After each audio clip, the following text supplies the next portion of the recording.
네, 안녕하세요. 오늘은 지도성 이론과 학급, 학교 경영에 대해 간단히 살펴보겠습니다.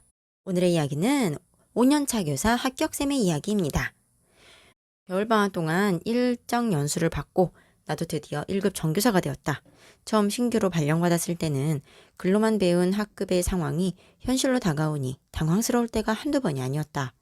여러 아이들이 함께하면서 상황이 동시다발적으로 생기는데 그 모든 상황들을 한꺼번에 바라보고 동시 처리할 수 있어야 하고 수업도 전문적이고 원활하게 준비해야 하며 학급 분위기를 어수선하게 할 수 있는 학생의 영향력이 커지지 않도록 적절히 예방하고 지도해야 했기 때문이다. 이번 학기에는 교장선생님이 새로 오셨다. 공모교장제로 오신 분이고 워낙 능력과 인덕이 높기로 유명한 분이라고 들었다. 한 조직의 지도자로서 그런 면모를 다 갖추는 게 가능할까? 그런데 정말 교장선생님은 그런 분이셨다. 학교에 오신 첫날 교장선생님은 우리 학교의 가치와 전통적인 문화에 대해 이야기하시면서 선생님들이 만들어갈 새로운 학교 정체성이 기대된다고 하셨다. 서로 얼굴 본 지 얼마 안 됐는데도 그런 말씀과 따뜻하고 진지한 눈빛에서 교사로서의 자긍심이 느껴졌다.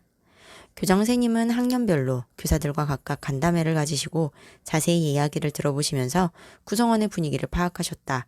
그리고 어느 날 우리 학교 교사들은 각자 전문적인 능력과 교사로서의 동기 수준이 높으니 학교 경영의 많은 부분을 위임하실 거라고 말씀하셨다. 학년부장님은 저번 학교에서 교장 선생님과 구성원의 관계가 썩 좋지 않아 학교 경영이 모두 거의 다 교장 선생님의 일방적인 지시로만 이루어졌다면서 이번 교장 선생님의 지도력에 거는 기대가 커 보였다. 오늘 합격쌤의 이야기에는 학교 경영, 학급 경영, 상황적 지도성, 문화적 지도성이 담겨 있어요. 오늘 개념도 어렵지 않으니 편안하게 들어보세요. 걱정 마세요. 본격적인 이론 설명 전에 힘을 내볼까요? 합격, 합격, 합격! 그러면 학급 경영부터 살펴볼게요. 학급 경영이란 담임교사가 교육조직, 즉 학급을 경영하는 활동을 말해요. 교육 목표 달성을 위해서 교육활동을 계획, 조직, 실행하고 학습 환경을 조성하는 것도 함께 포함하죠. 우리가 만날 학급에는 이런 특징이 있어요. 동일 연령, 동일 수준의 학생이 공동의 목적을 추구하죠. 개인차도 당연히 존재합니다. 경영의 주체는 주로 담임교사, 대상은 학급 구성원이라고 인식되죠. 물론 요즘은 학생 자치와 참여가 장려가 되죠. 학급은 학교 경영의 가장 작은 단위이기도 합니다. 그래서 각 학급이 평안해야 학교가 잘 돌아가죠. 교사의 학급 경영 영역에는 교과 지도만 들어가지 않아요. 창체 등 특별활동 지도, 생활지도, 시설 환경 관리, 연계된 교육을 위한 가정 및 지역사회 관계 관리, 그리고 업무, 즉 사무 관리도 들어가죠. 교사가 교실에서 하는 활동은 정말 하느님급이에요. 항상 학생들을 지켜보면서 교실 내에서 발생하는 일을 완전 파악해야 하고요. 복합적으로 발생하는 일을 동시 처리해야 되죠. 저기서 짝꿍을 괴롭히는 학생에게 지도에 말 한마디를 하면서 판서를 하며 수업 진도를 나감과 동시에 책상 밑에서 핸드폰을 몰래 하고 있는 학생을 발견하며 수업 끝나고 어떻게 지도해야 할지를 생각해야 하죠. 일탈 행위 발생 시 즉각 지각해서 확산이 되지 않도록 예방해야 해요. 파급 효과라는 게 있으니까요. 또 수업이 원활하게 흘러가도록 연결해야 해요. 무브먼트 매니지먼트, 이동 관리라고도 합니다. 원래 이동 관리는 경제 관리 용어예요. 주어진 상황에서 주어진 자원을 어떻게 배열해서 활용하며 성과를 낼 것인가를 고려해서 계획 매끄럽게 실행한다는 말입니다. 교사에게는 수업 상황에서 학습 자료, 구성원들의 인적 자원을 어떻게 활용할 것인가가 모두 포함되겠죠?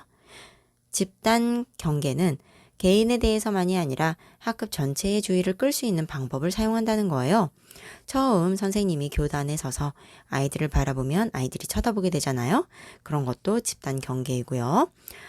물론 안 통할 때도 더 많습니다. 학급 경영에도 원리와 원칙이 있어요. 원리에는 이런 것들이 있습니다. 자유의 원리, 협동의 원리, 창조의 원리, 노작의 원리, 흥미의 원리, 학생의 교육적 요구를 반영해야 한다는 요구의 원리, 인간관계 사이에서 서로 존중을 해야 한다는 접근의 원리, 계획, 실행, 점검, 평가로 변화해야 한다는 발전의 원리. 학급 경영의 원칙은 이런 것들이 있어요. 자아실현이라는 교육의 본질과 목적에 부합되도록 해야 한다는 거예요. 발달 단계, 심리학적 접근 등 학생 이해를 바탕으로 한 경영을 해야 한다는 것도 원칙입니다. 자율적 행동이 존중되는 민주적 학급 경영 원칙도 있고요. 효율적 경영도 중요해요. 여기서 효율적 경영이라는 건 학급 자원을 경제적으로 사용하여 최대 성과를 낸다는 거죠. 그럼으로써 학급 목표 달성과 함께 심리적인 만족도 이끌어낼 수 있어야 해요. 이런 엄청난 일들을 하겠다고 지금 시험을 보러 가겠다고요. 합격, 합격, 합격! 이렇게 담임선생님들도 잘해주셔야지만 무엇보다도 관리자분들, 행정실 등 학교 구성원 모두 잘해야겠죠? 다음은 학교 경영입니다. 학교 경영이란 학교의 교육 목표를 달성하기 위해 인적, 물적 자원과 조건을 정비하는 활동을 말해요. 학교 경영 혁신을 위한 제도에도 여러 가지가 있습니다. 선생님들이 기본적으로 알아두시면 2차에도 쓰기 좋고 학교에 나가서 상황 파악을 하시는 데도 도움이 될 거예요. 요즘에는 단위 학교 책임 경영제를 합니다. 학교 운영 권한을 단위 학교에 위임하여 자율적으로 운영하게 하는 제도예요. 자율성과 책무성을 높이기 위해서죠. 학교장을 중심으로 효율적인 운영이 가능해지고요. 수요자 중심의 교육을 실현할 수 있고 지역 실정에 맞는 교육자치제도도 실현하는 효과가 있어요. 단위학교 책임 경영제를 지원하기 위한 제도들은 이런 것들이 있습니다. 학교 운영위원회 설치 운영, 공모교장제, 초빙교사제, 학교 회계제도, 도급경비제 같은 거요. 학교 운영위원회는 학교 의사결정에 학부모, 교원, 지역사회 인사가 함께 참여하는 의사결정 기구입니다. 교원위원 중에서 교장은 당연직 위원이고요. 민주성, 합리성, 투명성을 제고하기 위해 설치된 거죠. 학교 공동체도 구축하면서요. 초중등교육법, 초중등교육법 시행령과 조례에 근거해서 의무적으로 설치해야 하는 법정 심의 자문기구입니다.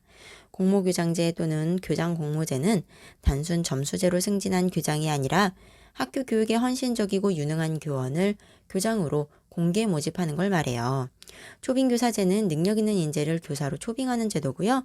학교 회계제도는 학교의 세입 세출 관리를 일원화하고 자율적인 예산 편성 운영이 가능하도록 하는 회계관리 제도예요. 그전에는 특별 회계 전입금, 학교 운영 지원비 같이 다 나뉘어져서 따로 운영이 됐었대요. 도급 경비제는 학교 상황에 맞게 예산 용도를 변경할 수 있도록 예산을 총액으로 지급하는 제도입니다. 혁신학교도 대표적인 학교 경영 혁신 모델이죠. 학교 운영을 행정 중심에서 교육과정 중심으로 변화시키고 지역사회와 협력하여 학교 공동체를 구현하는 배움 중심의 학교를 추구한다는 것이 혁신학교입니다. 학습자 중심의 교육과정 운영, 교직원 회의와 학생회의를 통해 학교 경영 참여를 촉진하는 권한 위임 등을 하죠. 마지막으로 학교 경영과 관련하여 지도성 이론을 자세히 살펴볼게요. 지도성 이론은 5편에서도 다룬 적이 있어요. 오늘은 선생님이 질문하신 지도성 이론 중 상황적 지도성을 자세히 알아보고 요즘 추세에 부합하는 문화적 지도성을 추가로 간단히 살펴볼게요. 상황적 지도성 이론에는요, 여러 가지가 있어요. 그 중에서 교육학에서 주로 다루는 이론은 두 가지입니다. 피들러의 상황적 지도성과 허쉬앤블렌차드의 상황적 지도성이에요. 이 두 가지를 어떻게 구분하느냐가 질문이었습니다. 둘 다 상황에 따라 지도성이 달라진다는 상황 이론이니까요. 일단 구분부터 해보자면요. 피들러의 상황적 지도성은 상황적 호의성이 초점입니다. 허쉬와 블렌차드의 상황적 지도성은 구성원의 성숙도가 초점입니다. 그리고 둘 다 지도자의 행위를 과업 측면과 관계 측면으로 나누어 보아요. 우리가 어떤 지도자에 대해 이야기할 때도 일적인 능력이 있느냐, 사람을 잘 챙기느냐로 이야기하잖아요. 피들러의 상황적 지도성은 상황의 호의성이 초점이라고 했죠. 상황의 호의성, 말이 어렵지만 어렵지 않아요. 한마디로 지도자가 지도력을 펼칠 수 있도록 상황이 얼마나 호의적인가 하는 거예요. 이런 게 곧 지도자의 영향력이 얼마나 힘을 발휘할 수 있는 상황인가. 지도자의 영향력이라고 볼 수도 있죠. 상황의 호의성에는 세 가지가 들어가요. 관계의 질이나 존경심처럼 지도자와 구성원의 관계, 과업, 일의 특성, 지도자의 권한입니다. 여기서 과업의 특성이라는 건 한마디로 일이에요. 일이 얼마나 복잡하냐, 해결책은 다양하냐 같은 특성과 구조화가 얼마나 잘 되어 있느냐 같은 것들이요. 과업의 구조화란 과업의 명확한 규정, 수행 방법의 체계성을 말합니다. 지도자의 권한이란 조직이 부여한 지도자의 권력의 정도를 말해요.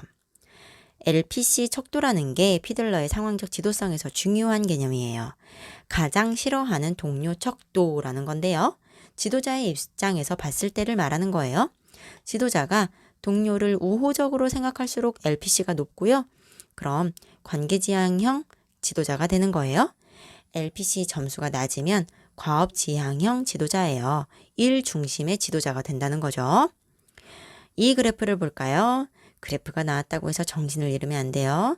굉장히 복잡해 보이지만 그렇지 않아요. 이 부분이 바로 상황적 호의성을 나타낸 부분이에요. 그리고 이 그래프 선은 LPC 점수를 표시해 놓은 거예요. 여기서 상황이 극단적으로 호의적이거나 이렇게 극단적으로 비호의적인 상황, 지도자의 영향력이 매우 크거나 매우 작은 상황, 바로 여기죠. 여기서는 과업지향적 지도자가 효과적이고요. 상황의 호의성, 지도자의 영향력이 중간 정도일 때는 관계지향적인 지도자가 효과적이라는 거예요. 이와 달리 허쉬와 블렌차드의 상황적 지도성은 구성원의 성숙도가 초점이라고 말씀드렸죠. 구성원의 성숙도라는 건 직무 성숙도와 심리적 성숙도를 말해요. 직무 성숙도는 직무 수행 능력이고요. 심리적 성숙도는 이 일에 대해 얼마나 적극적으로 임하냐, 동기 수준을 말해요. 그리고 지도자의 지도성 행위는 피들러와 마찬가지로 과업 행위와 관계성 행위로 나타나죠. 과업 행위는 지도자가 구성원에게 일에 대해 설명해 주는 거고요. 관계성 행위는 지도자가 구성원에게 심리적인 위안을 제공하고 동기적으로 촉진하는 행위예요. 감정을 살펴본다던가 응원을 해준다던가 이런 것들이죠. 이 그래프를 볼까요? 허쉬와 블렌차드는 지도성에 크게 4가지 유형이 있다고 봤어요. 먼저 지시형. 구성원의 능력과 동기 모두 낮을 때는 과업 행위는 높게, 관계성은 낮게 하는 지도성이 필요하다는 거예요. 의사소통은 일방적이어서 관계성은 떨어질 수 있지만 일 지시는 확실히 한다는 거죠.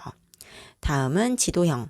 구성원이 능력은 낮지만 동기는 적절히 있을 때 지도자가 과업 행위도 관계성 행위도 높게 해야 한다는 거예요. 즉, 일을 자세히 알려줘서 일 능력도 높이고 동기 수준도 높일 수 있게 쌍방향 의사소통을 하면서 사회 정서적인 지원을 해야 한다는 뜻입니다. 다음은 지원형. 구성원이 능력은 높으나 동기는 낮을 때는 어떻게 해야 될까요? 구성원의 능력이 높으니 지도자가 일 지시는 적게, 구성원의 동기가 낮으니 동기를 높여주게 지도력을 발휘해야 되겠죠. 그래서 지도자의 과업 행위는 낮게, 관계성은 높게 하라고 이 사부면에 있는 거고요. 이 말은 구성원의 능력을 믿으면서 자율성을 가질 수 있도록 유도하기 위해 의사결정에 참여시키면서 쌍방향 소통을 해야 한다는 겁니다. 마지막으로 위임형이 있어요. 구성원이 능력도 좋고 동기도 높을 때는 지도자가 뭘 다 간섭하고 할 필요가 없죠. 그냥 과업 위임으로 신뢰를 표현하면서 지켜보는 것으로 충분합니다. 자, 여기에 문화적 지도성이라는 걸 간단히 보고 갈게요. 요즘 추세가 학교 문화, 학교 풍토 같은 개념을 중요하게 다루는 문제들이 교육 관련 시험들마다 계속 나오는 것 같아요. 그래서 준비했어요. 문화적 지도성.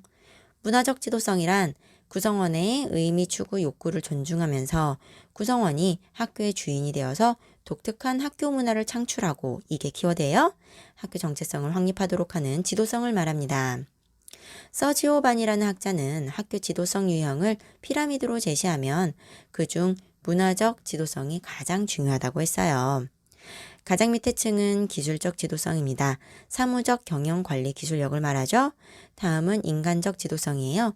사회적, 인적 자원 활용 능력을 말해요. 정서적인 부분도 포함이 되겠죠.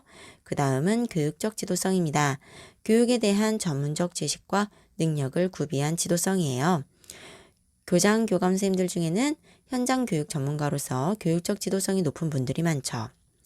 상징적 지도성은 무엇이 중요한 가치인가를 알려주는 상징적인 행동, 예를 들어 교실 방문, 간담회 등으로 비전과 목표 제시를 하고 행동을 이끌어내는 지도성이에요.